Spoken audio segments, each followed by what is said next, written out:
Hey legends, welcome along to a new episode of Sceammeupbotty. I am your host, Rodney Stewart. This is, at the moment, a dedicated Star Trek podcast. But in due course, I want to go all things science fiction. So right now, just to get you caught up on what we're doing in this podcast, we're going 2 days a week. And on Tuesdays, we're going to be doing episodes of the new Star Trek shows like Discovery. We've already done Picard and whatnot. We're going to be doing all those on a Tuesday. And on a Thursday, we're going to be doing the classic shows like The Next Generation, the original series, Voyager, DS9, all that good stuff. An episode a week of each of the shows. So right now, we're doing the original series on Thursdays. But, as I say, at some point, I want to jump into doing all our science fiction shows. So if you listen to this here and you want to get a little bit of a vote on there on what we're going to do, give me some suggestions for some other classic science fiction shows that we could do. Maybe a random Saturday is what I'm thinking of doing. So if a show comes up, we'll do an episode of it every Saturday. That's what I'm planning. That's what I'm thinking about doing. But if anybody's listening to this here and you're interested in science fiction, I would like to hear your suggestions. So some of the things that I'm thinking about doing, perhaps Doctor Who, the classic series. Is that even a word? I'm not sure. Jerry Anderson's UFO, perhaps.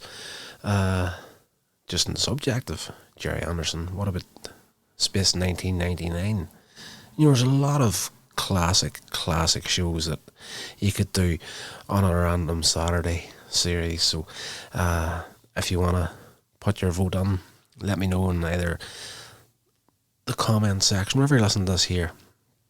Try and throw a comment and let me know, but probably the easiest way to do it is to get on to the email, which is sceammeupbotty@gmail.com, and I'll read through them, see what you guys think, and we'll take it from there. So let's get into this episode. This is going to be the Menagerie, part 1. Alright guys, so as you may or may not know, the original pilot of Star Trek wasn't picked up the cage, and it was well into the 90s before it was released to the public. But back in the run of the original series, they found an ingenious way of reworking the original pilot into the series, and that was within a 2-parter called The Menagerie, part 1 and part 2. So we're just going to be doing part 1 in this episode. So the Enterprise, at the beginning of the episode, arrives at Starbase 11 in response to a subspace call that Spock reported receiving from the former captain of the Enterprise, Christopher Pike. Spock served with him for 7 odd years or so. He is very, very dedicated to this captain, equally to what he has to Captain Kirk. So Spock in this episode is playing well out of character, and Spock and Captain Kirk meet the Starbase commander, Commodore Mendez. Mendez informs him that Captain Pike couldn't have sent this call. He's permanently disabled. He is unable to move or communicate other than answering yes or no questions with the aid of a device operated by his brainwaves. So he couldn't have sent out a voice message. Pike refuses to communicate with anyone except for Spock. And after Kirk and Mendez leave to discuss the situation, Spock reveals over Pike's repeated no signals that he intends to carry out a plan that he has made. So Spock is working independently in this episode, and it's really, really well told in the way that it's done. Mendez confirms that there's no record of any message sent to the Enterprise, and he provides Kirk with classified information on the planet Talos 5, which was visited by the Enterprise previously under Pike's command in 2254 and is now under strict quarantine. Spock, meanwhile, commandeers the Enterprise by means of falsifying recordings of Captain Kirk's voice. It's genius in the way that he pulls this off in the episode. He gets Pike up to the ship without anybody in the starbase knowing about it. By the time they work out what's happened, it's too late. Spock puts Pike under McCoy's care and orders the ship to depart under computer's control. He sets the Enterprise up that it's on this journey to Talos 5, and I'm hoping that I'm saying that right, Talos 5. On the notes that I have here, it's in the Roman numerals, so I'll probably have it wrong. I don't think I have, but yes, Enterprise essentially can't be turned from this course until it reaches the planet, and the computer is in full control of the ship at this point. Kirk and Mendez give chase in a Starfleet shuttlecraft, and after several hours, upon learning from the computer that the shuttlecraft does not have enough fuel to return to Starbase, Spock has them brought on board. He's not going to let them risk themselves and die. Kirk is incredibly smart in this episode. He's playing on the fact that Spock, even though he's working on his own here, he's pretty much turned his back in Starfleet, apparently. Kirk is playing the gamble that Spock isn't going to let his friend die in space in the shuttlecraft. So Spock he has him brought on board, and then he gives himself up, confessing to mutiny, and the crew find they're unable to change the current course of the Enterprise, of course. Spock affirms it's heading towards Talos 5. Mendez then convenes a hearing at which Spock requests immediate court-martial, which requires 3 command officers. Kirk objects that only he and Mendez are available, so they can't do a court-martial. But Spock notes that Captain Pike is still listed for active duty, and the tribunal begins, and Spock offers his testimony, what seems to be video footage of the Enterprise's earlier visit to Talos 5 in 2254. This is where they start to work on the original pilot's footage in there, and it's genius in the way that it's done, because they do say at one point in the shows that, what are we actually watching here, because there's no way that this recording could have been recorded on a starship.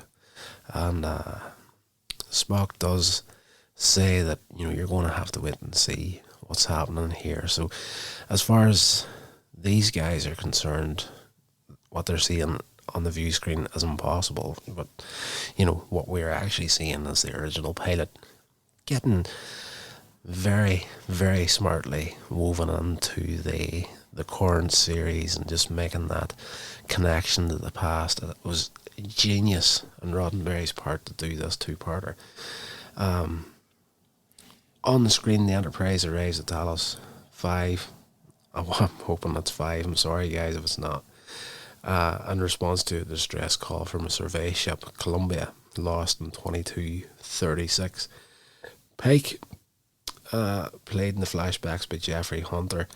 Of course, in this episode, it's Sean Kenny that's playing Pike, but his physical appearance is completely different to what we would have remembered him as anyway. He's had a horrific accident that's left him paralysed and disfigured, and he can't speak, he can't move, and it's just he's a prisoner within his own body at this point. But back in the view screen and the footage from the original episode, Pike and the away party beam down to the planet. Spock is there, of course, where they encounter a group of survivors, including a young woman named Vina, played by Susan Oliver. Now, I want to say the vast majority of the end credits to Star Trek, now forgive me, I might be a little bit off on this here, because a lot of the viewings that I've been doing on Star Trek over the last few years has all been on Netflix. So, every time an episode finishes, you get it's set that it skips directly to the next episode and it doesn't play the credits normally. But I do believe for a good lot of those credits, Susan Oliver's character from the original pilot was in the credits at the end of the show for a while. This character that she plays, Vina, she was born shortly after the crash of the Columbia. Dr. Boyce, Pike's chief medical officer, establishes that the survivors are all in perfect health despite the circumstances.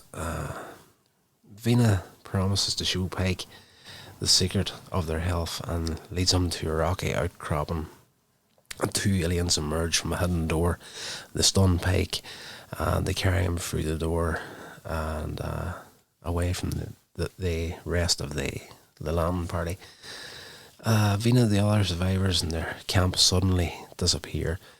Pike has been adopted by the Telosians, humanoid aliens with the power to create illusions indistinguishable from reality. If you want to hear more about the cage, I did it on this podcast way back at the beginning of it, so skip back and find that episode and you'll get an in-depth one there. But back in the present day, in the tribunal, the scene is interrupted by a message from Starfleet Command which reveals that the images they have been viewing are being transmitted from Talos 5. And Mendez is placed in command of the Enterprise, but Spock begs Kirk to see the rest of the transmission. That's basically where we finish off on this episode. It's just Spock at this point has mutinied, kidnapped his original captain, and trying to take him to a planet that's off limits to anyone, essentially. So at this stage, it looks like they're just going to throw the book at him and not see the rest of the stuff. I was caught out in a major way with part 2 of this episode as well. It's been a long time since I sat down to watch it, and it's good. It's good stuff. The Menagerie was a solution to the large and growing problem of the show's production. Special effects, unprecedented for a weekly television production, were causing delays. I'm just going through some of the other notes I have here. There's not really anything that you really need to hear, and I'm going to cut this very short because I'm pretty sure you can hear in the background this clicking, click, click. There is a hailstorm starting to batter in to the office, so I think I'm going to cut the episode very quickly here. But this episode is the Menagerie Part 1 and Part 2 are classic episodes, and I like the way that they went back and gave Captain Pike, they could have quite easily just put the cage on the shelf and never looked at it again. Like, as I say, the show was originally aired way back in 1966, and the Menagerie, or the cage, if memory serves, I think it was in the 1990s before it was actually released for the public to see it in its original cut. But I think it was just a nice touch to bring Pike in this way and give him that little piece of, just this guy was here. This is the guy that started it all out. And just to give him that little pat in the back for being that character, even though, you know, it was a failed pilot originally. Absolutely fantastic. I love Star Trek and the storytelling of it. So good. And this is some of the best, in my opinion. The Menagerie Part 1 and Part 2. So we're going to do Part 2 next Thursday. So if you're interested in hearing more about Star Trek and just delving into a little bit of old school science fiction, come join me on Tuesdays and Thursdays at this point with Sceam Me Up Botty. So that's going to do it. And once again, if you have any suggestions for science fiction shows that we could tackle maybe on a Saturday on the podcast, get onto the email sceammeupbotty@gmail.com. I would love to hear your suggestions. Guys, stay safe and take care of yourselves. This has been a production of Coins Age Media. Thank you so much for listening.